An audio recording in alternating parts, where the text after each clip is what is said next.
आध्यात्मिक पूंजी के लिए अनुष्ठान। ये अनुष्ठान चल रहा है कायाकल्प केंद्र में स्थित यज्ञशाला में।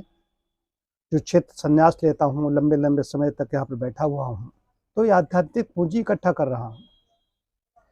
जो कुछ लोग असंतुष्ट होते हैं, उनके कार्यक्रमों में नहीं पहुँचता हूँ, लेकिन इसमें मैं स्वार्थी बन गया हूँ।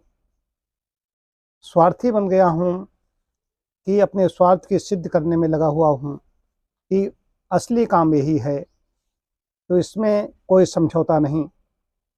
अभी हमने एक समापन किया था चातुर्मास, जो लगभग 5 महीने चला, और उसके बाद में मैंने फिर पुनः इसका प्रारंभ कर दिया।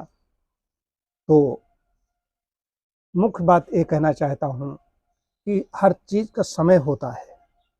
हर चीज़ का समय होता है कि कोई विद्यार्थी है, विद्यार्थी काल है, जैसे प्रातः काल है, दोपहर है, सायं है, रात्रि है। तो समय समय चूक पुण्य का स्थान है। रबी कब बोई जाएगी, फसलें कब बोई जाती हैं, उनका भी एक हर चीज़ का ऋतु होती है, मौसम होता है। तो अनुष्ठान का भी एक होता है, इस मामले में समझौता नहीं। आंतरिक पूंजी कैसे, आंतरिक पूंजी इकट्ठा करना है या बाहरी पूंजी इकट्ठा करना है। तो इसमें आंतरिक पूंजी इकट्ठा करने के लिए अंदर से माला माल होना है या बाहर लोगों को दिखाने के लिए माला माल होना है। भोजन वस्त्र परमात्मा तो देता ही है, उसके लिए परेशान होने की आवश्यकता नहीं है, चिंतित होने की आवश्यकता नहीं है, वो मिलेगा मिलेगा। तो शब्द का बहुत बड़ा महत्व है। शब्द का इतना बड़ा, जो बिग बैंग थ्योरी है, विज्ञान के द्वारा जो कहते हैं, वैज्ञानिक कहते हैं कि बिग बैंग जो एक विस्फोट हुआ शब्द, तो शब्द का महत्व है। मंत्र हैं, मंत्रों के द्वारा जो आहुतियाँ डाली जाती हैं, यहाँ पर जो एक ऊर्जा तैयार बनती है, आभा उससे बनती है। ये अग्नि मीडे पुरोहितम मेजस्य देव मृत्युजम, ये पुरोहित कहा गया है इसको। ये तो अग्नि देव जो हमारी कई आहव्य हम लोगों ने डाला, इसको जला के कई गुना करके हमें अग्निदेव दे देते हैं, सबको दे देते हैं जो यहाँ पर आसपास टहल रहे हैं।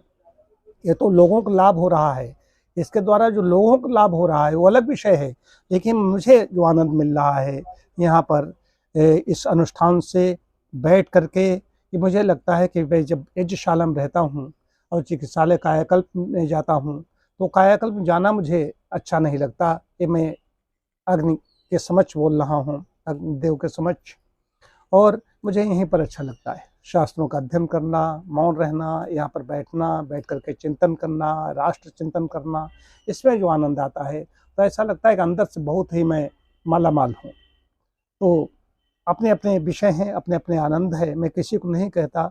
लेकिन हाँ, कुछ लोग हैं जो मतलब हमारे आत्मीय जन हैं, कई बार उन पर विपदा आ जाती है, कई बार उनके मांगलिक कार्यक्रम भी होते हैं, तो वहाँ पर भी नहीं पहुँचता हूँ, तो उनको थोड़ा सा लगता है कि हम आते तो अच्छा लगता।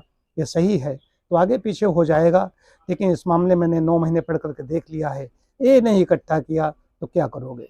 तो आत्मा के आनंद के लिए आध्यात्मिक जो पूंजी कही गई है, पूंजी है, ये धन है, इसको इकट्ठा करना, ये सभी को इकट्ठा करना चाहिए। बरसात है, जाड़े के दिन है, कहीं यात्रा में जा रहे हैं, तो वहाँ पर आदमी पहले से व्यवस्था करके चलता है। कहीं कोई ऐसी सूचना मिल जाती है कि ऐसा ऐसा लगातार बारिश होगी या ठंड इतनी बढ़ेगी, तो आदमी पहले से अपनी सारी व्यवस्थाएं करता है। तो इसी तरीके से आध्यात्मिक पूंजी के लिए भी समय रहते युवावस्था में ही ये सब करना चाहिए, तब ये आध्यात्मिक पूंजी इकट्ठी होगी। उस पूंजी में सिर्फ न लगे रह जाएं, क्यों, उसका तो शरीर के साथ ही नष्ट हो जाएगी, हमारा नहीं शरीर। लेकिन ये चीज़ है, हमें इस जगत में भी, लौकिक जगत में भी, वो आगे में भी हमें काम में आएगी। तो इसकी बात आज मुझे करनी थी। सभी को बहुत बहुत शुभकामनाएं।